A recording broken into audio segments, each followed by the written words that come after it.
for the ride home in ENC. Yes! Yes! Yes! This is your 5 o'clock drive with Patrick Johnson. Holy mackerel! More news, more interviews, more ECU stories than you can shake a stick at. Hey, stop shaking that stick. This is the Patrick Johnson Show. Pirates win! Pirates win! On 94.3 The Game. All right, hello again, everybody, on this PJ Show, the Monday after the Thursday night game against the Tulane Green Wave. Tulane, however they were saying it last night on the telecast. Nice to have you along. Philip Pilkington is here. Looking forward to today's show. We'll hear from Blake Carroll coming up.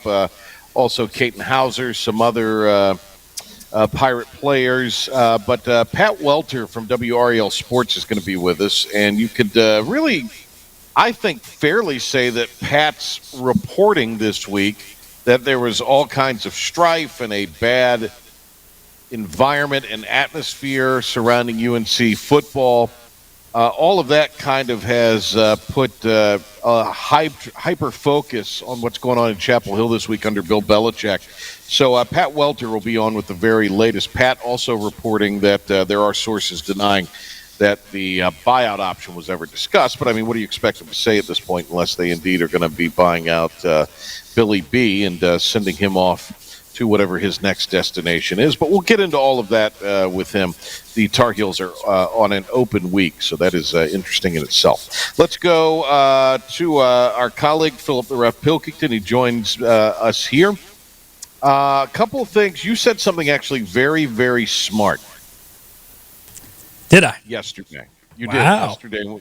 You and I were hosting the Pirate Game Day Countdown pregame show yesterday, and you expressed concern over the ECU corners. And my gosh, were you prophetic, because they were as anemic as Gesundheit, by the way. Thanks. As anemic as the offense was, especially in the first half. The secondary was really, really outclassed last night.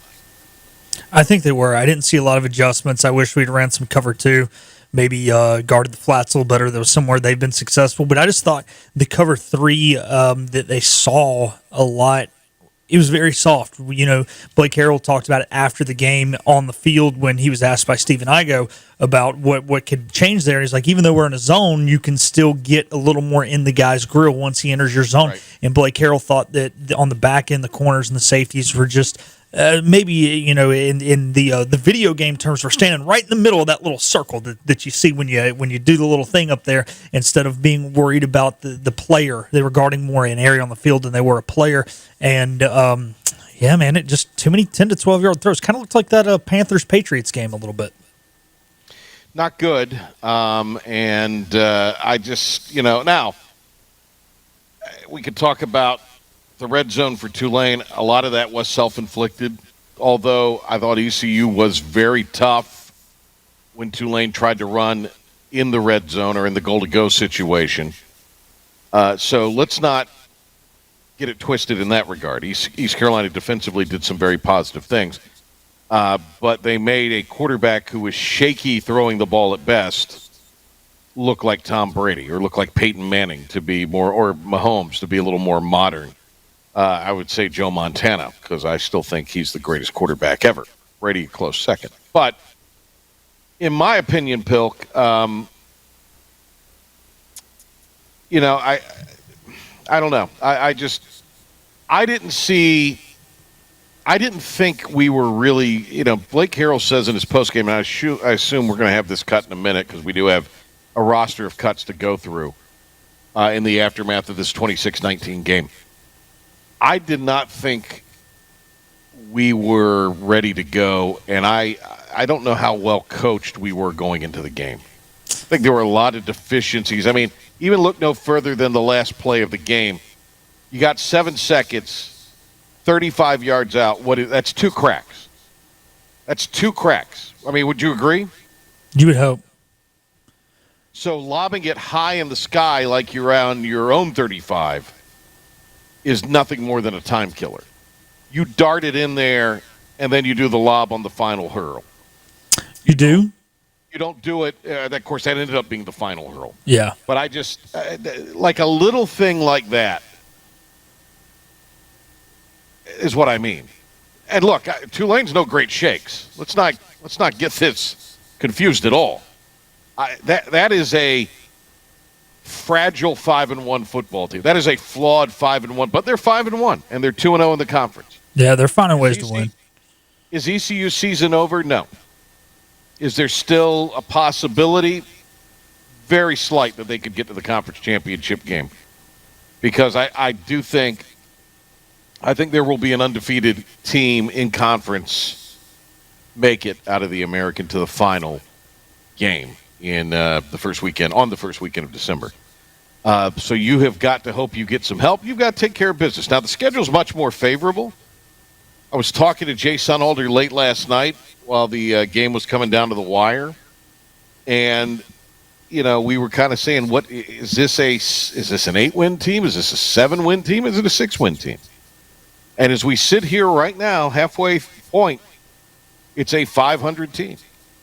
You are what your record says it is. And I think there's a couple of things I do think about the Blake Carroll tenure. I think he is right now the right person for the job. Blake is a great representative of the program and of the university. Probably one of the best we've had in that position. He is universally liked, and I think will always be universally liked. There's nobody rooting for Blake Carroll more than I am to succeed. I like him personally. I consider him a friend. I think this team will, and this program, let me say that, not the team, the program will always play hard for him. I think that's been displayed in his first, what is it now, Pilk, 12, 13 games as head coach? Yeah. Counting the interim tenure. So I think they're always going to – that's why you had the comeback last year at North Texas. We mentioned that game last night on the pregame show. So I think that the team is always going to play hard, and that's why they had a shot at the end.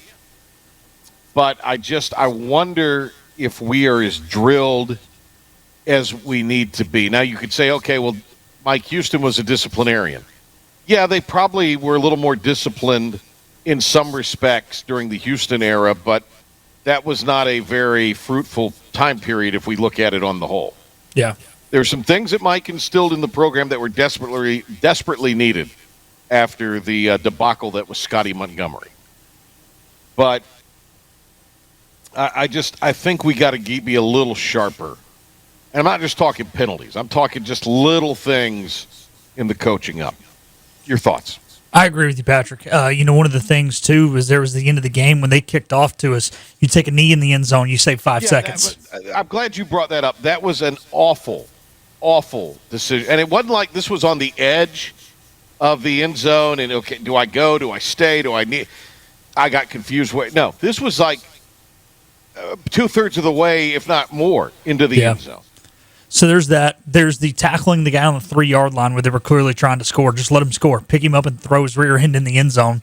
And there you save another 4 or 5 seconds. So it's little things like that. And I agree everything you're saying with Blake Harrell. The thing is with Blake Harrell is he's still in that growing pain era. He's still a rookie head coach. So I think these things do need to change. But I think now in football, and especially in college, because of the portal era, we have that instant gratification. If we're not gratified right now, then things got to change. Dude, Blake Harrell's never been a head coach before. There are a lot of these things that I think he is learning on the fly as well as to how to make sure all this plays out correctly. And I don't, like you said, he will always be played hard for. He will always be liked. But I think there are some issues right now, and these are not things that will necessarily always be a problem. Could they? Well, maybe. We don't know. Let's hope not. Let's hope not. But the thing is, man, we forget, dude's been a coach for right at 365 days, and heck, he was the interim for a while there too. So I think, look, man, these things take time. And at the end of the day, if you're contending for a conference title, which means I think even if you lose one more the rest of the way, you were still a contender. You're a backdoor contender maybe, but you were there. Those first couple of years, that's all you can ask for. Then you want to see this thing mold into a true college football playoff contender. Here's the other thing I will say also for all the people that were complaining about the play calling against Army. Last night he was running the plays you goofs wanted him to run. They just weren't being executed. Yeah. especially in the first half. Now, it looked a lot better in the second half. But and then I'm not crazy about our last drive staying on the ground like we did when it was tied. I'm not crazy about that.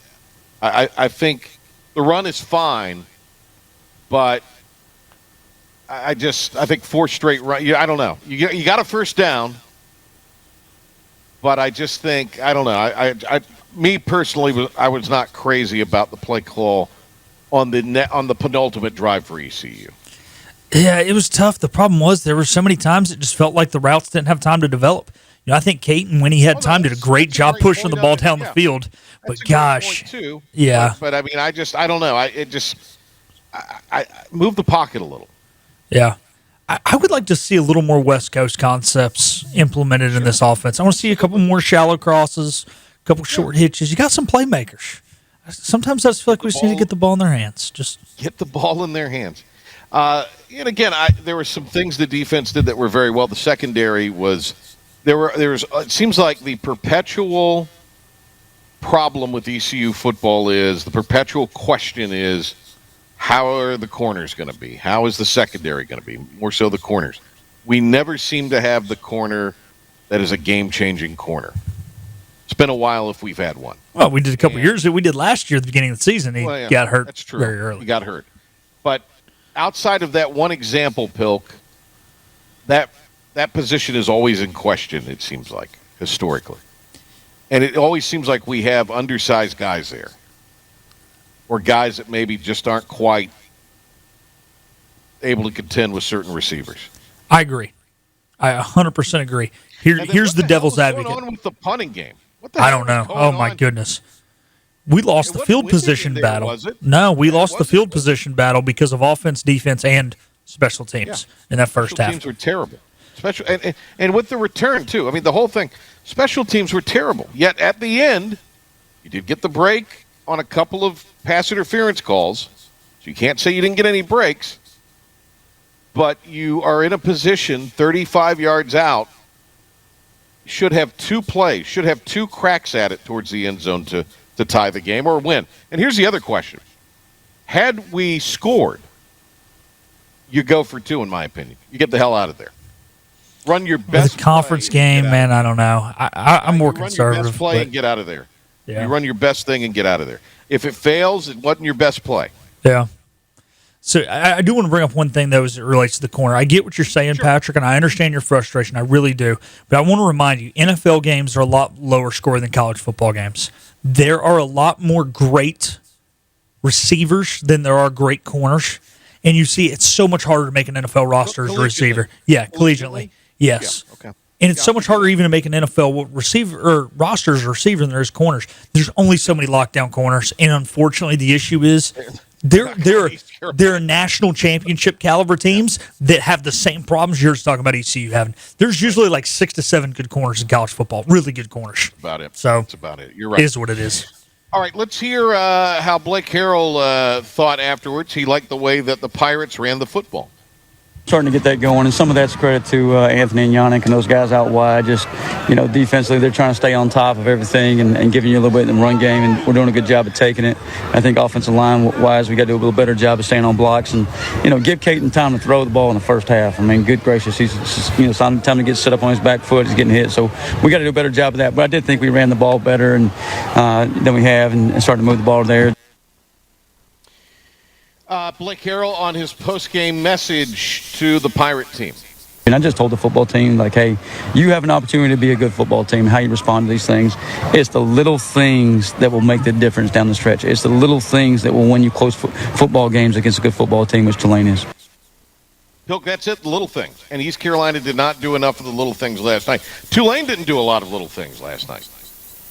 Tulane unloaded both barrels in the foot a couple times last night. They did. But ECU did. But when it came to winning time, as Reggie Miller likes to call it, Tulane made the plays and ECU did not, and it comes back again to those little things. Are you previewing our next cut there, Patrick?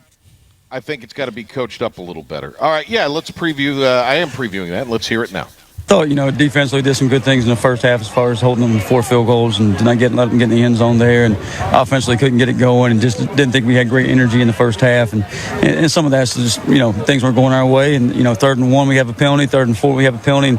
And we cannot have those things happen and beat a good football team who Tulane is. And then in the second half, we got some offensive going, hit Anthony down the field for a shot, got the run game going and was moving the football and got a couple of scores up there.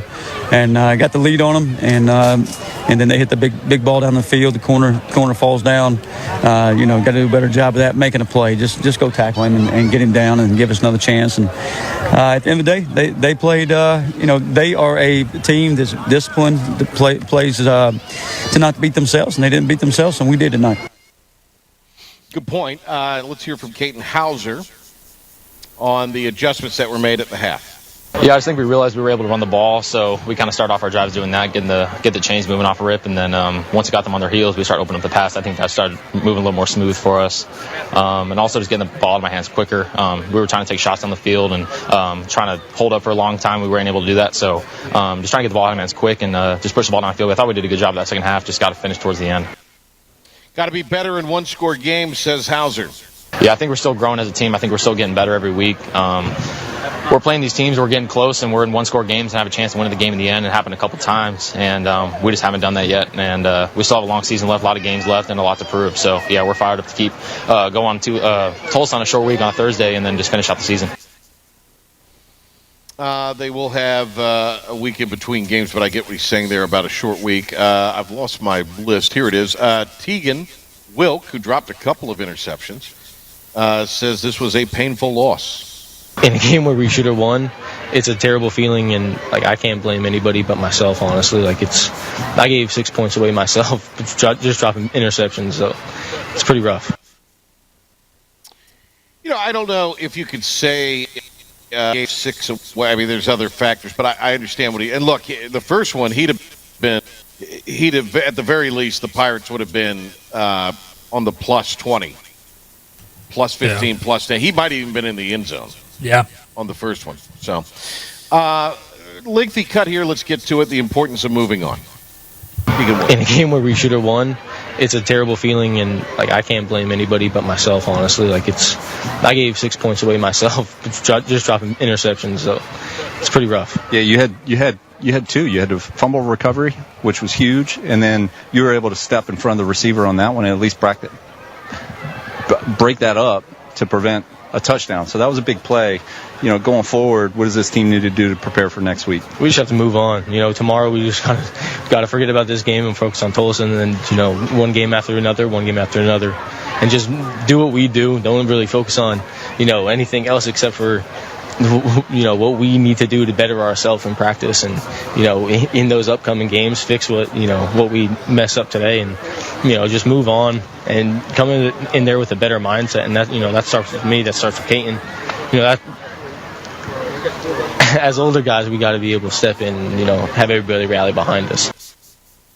Yeah, he sound pained there. Obviously, that was the entirety of those cuts from the ECU Sports Network. I want to go back to the running game. I thought Engelman was a nice kind of all of a sudden out of nowhere, and he had a huge catch too late, catch and run. So to me, we have a little bit of controversy at running back right now, Pilk, because London Montgomery just hasn't been the London Montgomery we anticipated. And, Marlon Gunn kind of is what he is. That other cat, the transfer from Houston, I don't think has found his role yet. I like the freshman exuberance. I do too. I think the only thing that's really keeping him right now from being the guy is pass pro. I think, and that's something that's very common with young running backs. They're just not used to blocking. Isn't that everybody, though, except maybe Gunn? Yeah. Isn't that everybody? It is. I think it is. Part. I mean, heck, Chuba Hubbard couldn't do pass pro when he got in the NFL. He blocked the wrong guy on a punt one time and got a punt blocked against Miami. So trust me, I get it.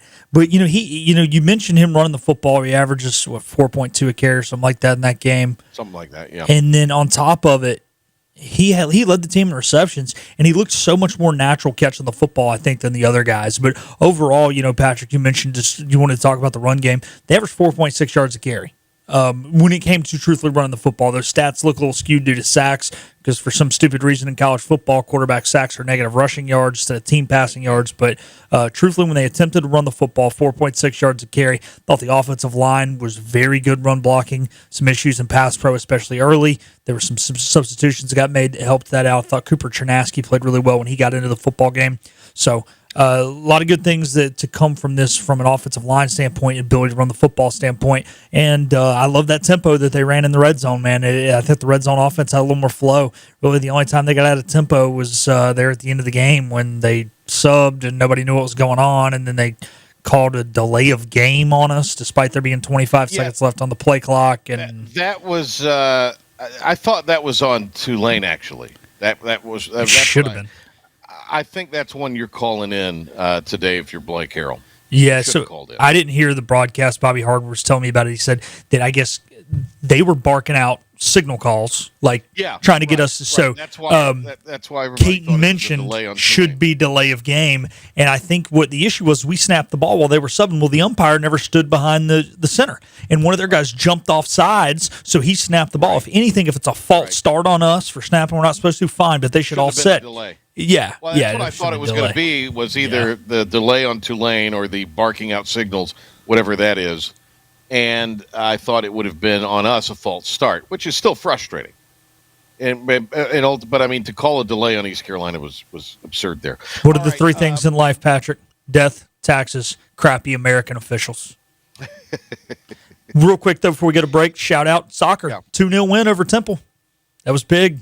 We've been talking about this football loss. Got to talk about the soccer victory. There you go. All right, we will do a top five as well during the course of the show. It'll probably be close to the end. So stick and stay. Patrick Johnson Show on this. Get you to the weekend Friday. Oh, hey. Welcome back. Oh, look who's back reporting for duty. You got here just in time. Holy nuts, man. This is the Patrick Johnson Show on 94.3 The Game. Matt Walter was supposed to be with us, and he could not. So we're going to do a rain check with WRAL Sports' Pat Welter. He, of course, kind of got the ball rolling on all of this Bill Belichick reporting with a pretty scathing report beginning of the week. We've wanted to get our next guest on for a while, so it sort of worked out today.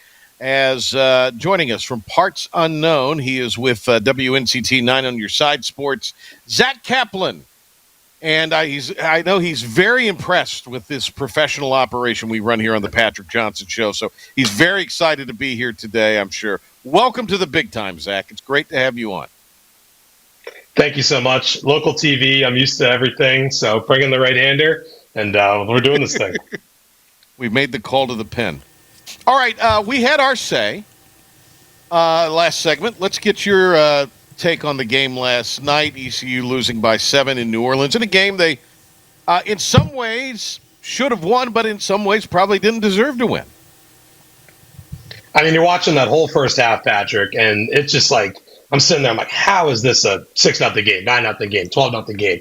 I'm like, this should be 24, 27, like 5 trips to the red zone and 0 touchdowns to start the game for Tulane. So in some ways, to your point, like it's surprising that this was a 7-point game. But you look at the first half drives for ECU's offense, and obviously they came away with 0 points. 3 plays minus 6 yards, 3 plays minus 8 yards, 6 plays 13 yards, 7 plays 35 yards. That was their best drive of the half. 6 plays 19 yards, 3 plays 28 yards. So it just wasn't enough for a team coming off of an extra week to prepare for this Tulane defense. And they really looked befuddled for 30 minutes of this game. To their credit, obviously they get something going in the third quarter, enough to make this a game, and then steal a possession on special teams. Although the defense played, exceptionally and gave them a chance to win. The only time Tulane found the end zone was when ECU let them score to, besides one broken play, I should say. But as far as, in the red area, they let him score. So, I mean, you can't ask for much more than that, but there's not enough from this fired offense with 2 weeks to prepare. That's the thing that gets me, 2 weeks to prepare, and we talked about it last segment. Blake Harrell kind of referenced it in his post game, and that was, just the little things and enough of them added up. The disappointment to me is you do have the 2 weeks to prepare. You have a couple of weeks to kind of button things up, and they just didn't look sharp in certain areas. And, I think, we're halfway through this season, this regular season. How much of it is maybe the coaching needs to be a little more fine, or how much of it is these are some bad habits that are going to apparently take forever to break, because there's just little things. And it's not necessarily things that lead to penalties. It's just small little things here and there that aren't, the type of thing you see really, really locked in sharp football teams do, or I should say a lot of those type of teams don't do these things. So, to me, that's a major disappointment coming out of last night.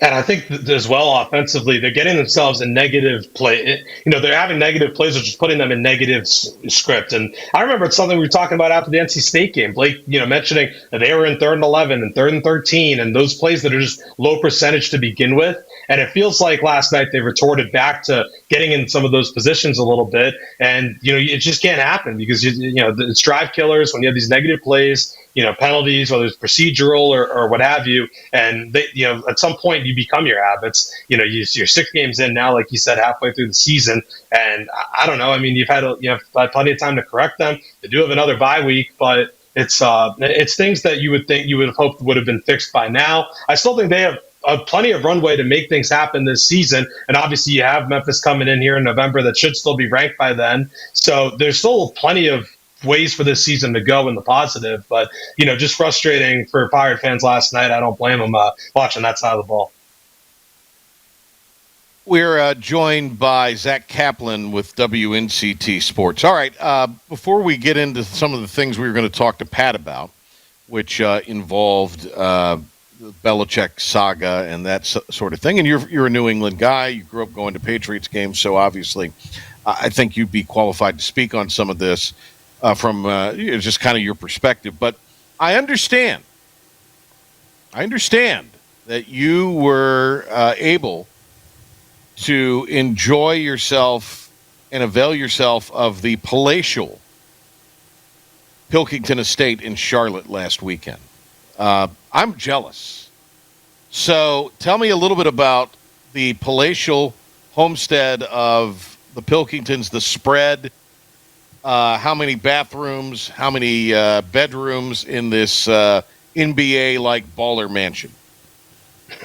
I won't list it on Zillow for them. I'm not going to do that. But it's it was a very nice. It was a nice house, and really appreciate the Pilkingtons for welcoming me in and helping out as I went down to go cover the Panthers game. I was already halfway across the state of Chapel Hill. Kind of figured why not go see what was going on in Charlotte. I've been to 3 games now, and all of them have come down to the final possession. They had a good beverage stock. I thought a good snack stock. I don't know if Philip agrees relative, but I don't know. It was my first time there, so I can't put it in perspective compared to other trips. But I was very appreciative, and I believe we are running it back as the Dallas Cowboys make their way to the Queen City on Sunday.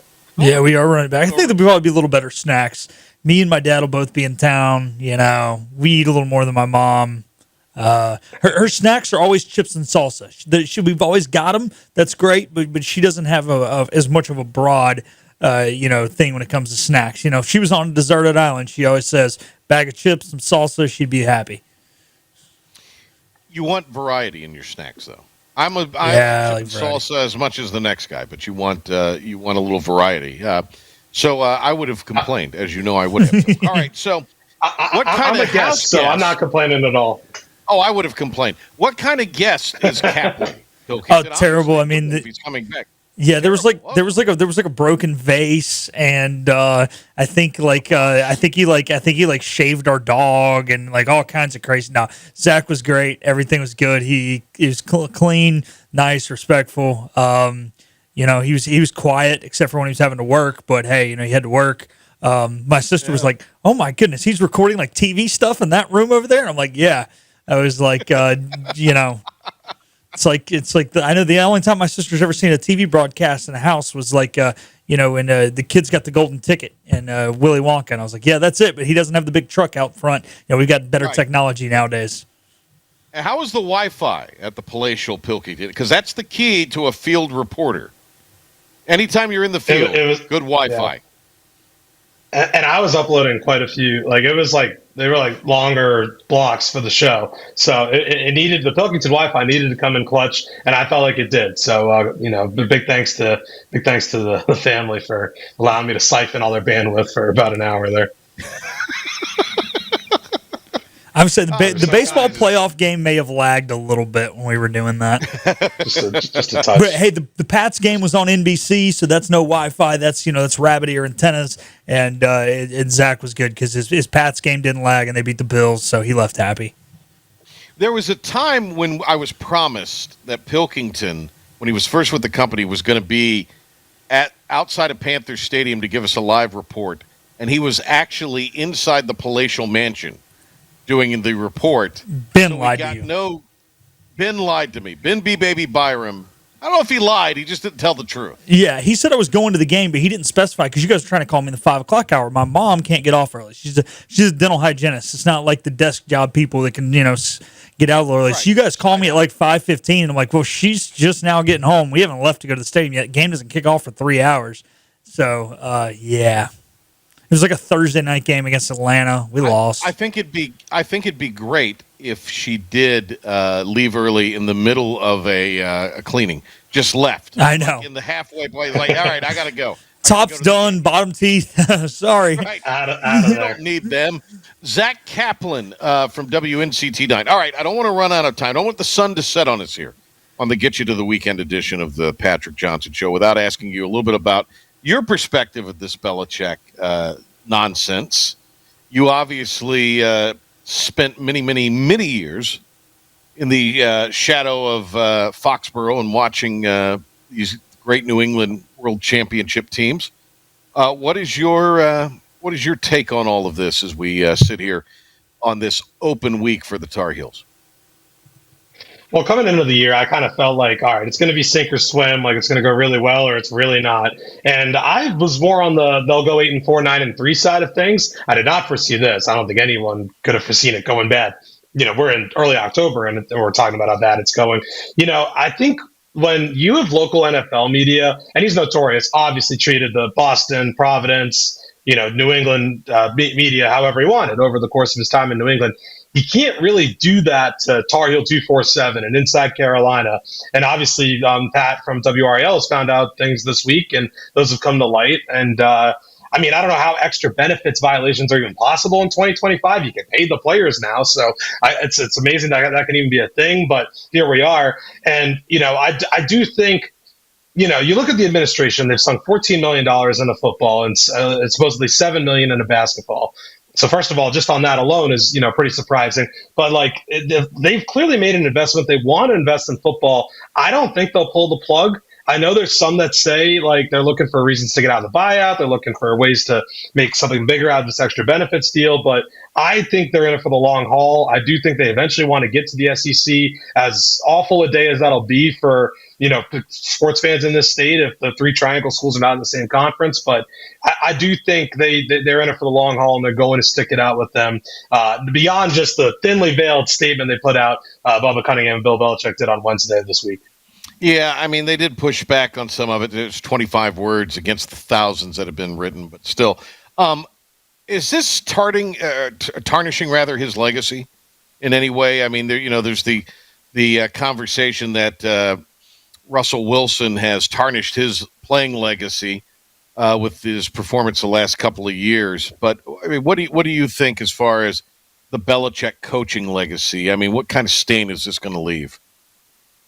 Well, the one I compare it to in my mind, because I think the Cowboys are a little different with Jimmy Johnson and Troy Aikman. They both went to TV afterwards. When you think about the 49ers and Joe Montana going to the Chiefs, Bill Walsh going to Stanford, in my mind, does anyone really think about those things or talk about it besides just jokes here and there? And Brady won a Super Bowl in Tampa Bay, obviously. So, I mean, there's no reason to joke about that. But no one really, in the context of thinking about what they did, brings it up. And I feel like they still got to, Canton and the Hall of Fame. And I still think we're headed for a similar path for both of these guys. I mean, Brady's had his warts too. People are mad that he's, part owner of the Raiders and on Fox's #1 broadcast crew. But I think it'll be things that are kind of laughed about, like, oh, remember when Belichick was at Carolina? But Right. in my mind, I still think there will be people who always think about the 6 Super Bowls and, playing in all the AFC championships over many years. But I mean, does this maybe validate Brady even more in some ways, because it's Brady that won the Super Bowls, right? I mean, it really isn't. You could make the argument it's not Belichick. I still think it's 60-40 Brady. I do think it's more Brady than Bill. And you look at all the, like, everyone talks about the years they won Super Bowls, but the years in between, Brady really kept it together. There were some bad Patriots defenses there that the cracks of that team were, sorted through by Brady. So, but Belichick gave him the starting job, right after they extended Drew Bledsoe for $100 million. He deserves some credit for that and the defense they had in the first part of the dynasty. And obviously the final Super Bowl, they beat the Rams and only gave up 3 points. But it's still 60-40 Brady in my mind. The great Zach Kaplan, WNCT 9 on Your Side Sports, joining us here on the program. All right. Do you have any requests for Pilkington? Anything as far as what you want to see at the Pilkington Estate this weekend as you go to cover the Cowboys and the Panthers? I'll bring some refreshments, as a way of just a gesture of gratitude towards the family. But as far as snacks go, just surprise me, whatever you got. Right. Like Philip said, his dad will be back in town. I know he was out of town last weekend, so whatever they got is good. They do feed us well at the Panthers games. I think they're trying to make us say nice things about the team. But hey, if they beat the Dallas Cowboys, then why not? I mean, there's plenty of nice things to say if they can beat them on Sunday. I'm just saying, there's somebody else that we're all friends with that complains about the food at the Panthers games. Just saying, he said it's one of the worst in the NFL. So, who said that? Mutual friend of the three of us, who goes to a lot of Panther games, works a lot of Panther games. I've never heard. I don't ever remember anybody saying that to me, so I can't say who it would be. It was Zoki. He said that as far as NFL team go, yeah, he said as far as NFL stadiums go, that we're actually not that good. Yeah, I would think pleased. You would think it would be Jacksonville, but no, it is it is Charlotte and the Panthers. All right, speaking of Jacksonville, North Carolina is where you'll find Zach Kaplan patrolling a sideline tonight on this Friday night. Hey, Zach, thanks for being on. Hope we'll get you again soon. Absolutely. Thanks for having me, guys. I really appreciate it. Top NFL and college games, at least according to Pilk and myself, in our top 5 at 5, and we'll do that to wrap up the week after this time out. And now, the stunning conclusion. Why is everyone screaming? On 94.3 The Game. All right, getting ready to wrap things up here on the PJ Show. Patrick Johnson, Philip Pilkington. Let's do top 5. This may very well be our last mission. Let's make it count. This is the Patrick Johnson Show on 94.3 The Game. It's impossible. Now some stories you may have heard. You ready? Or catch it for the first time. This is your 5 at 5 with the P-Man.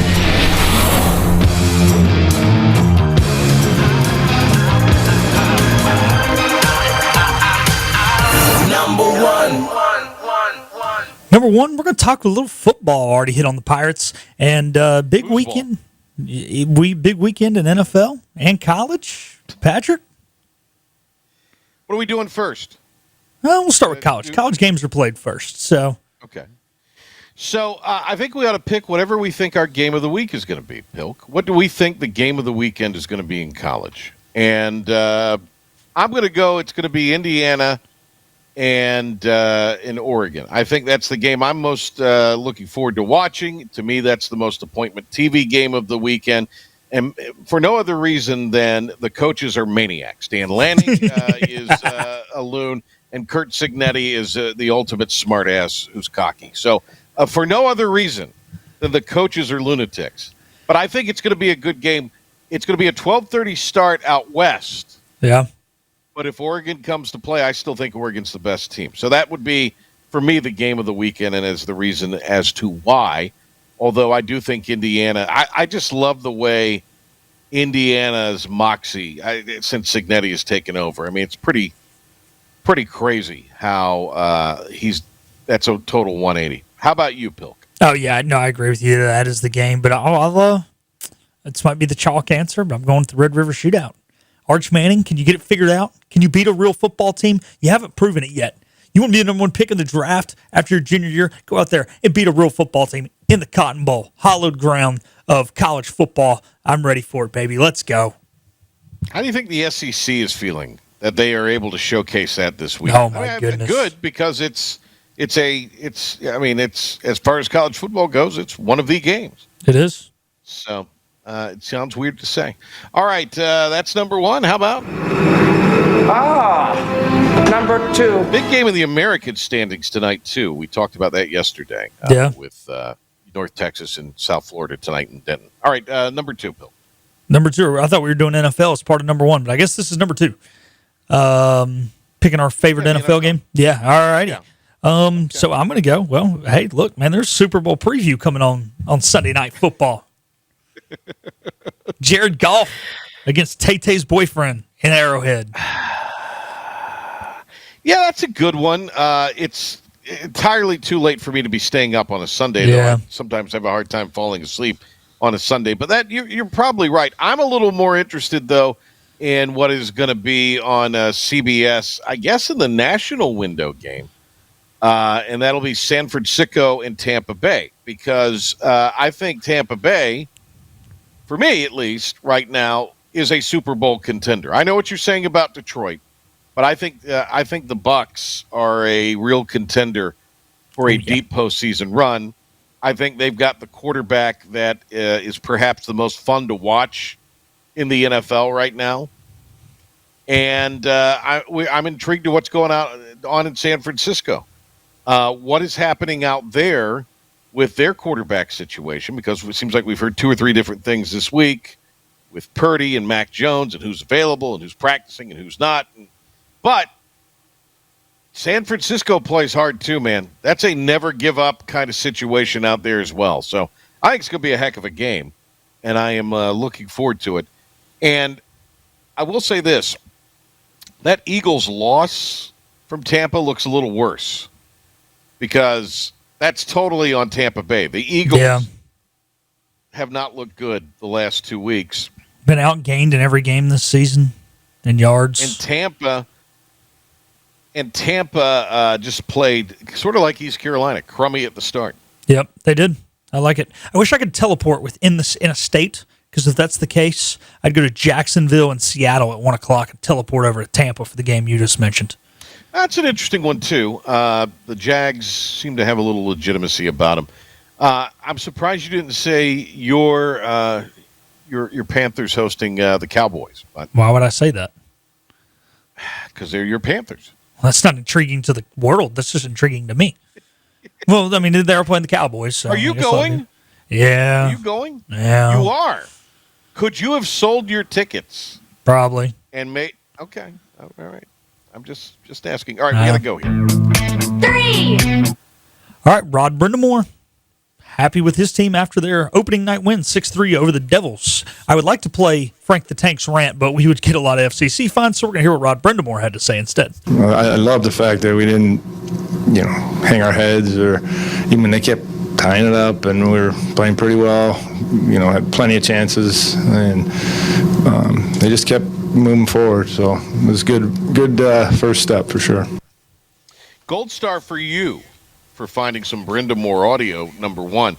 Number two, here's we're doing number 3 on the top 5. They are still my Carolina Hurricanes. There we go. 4.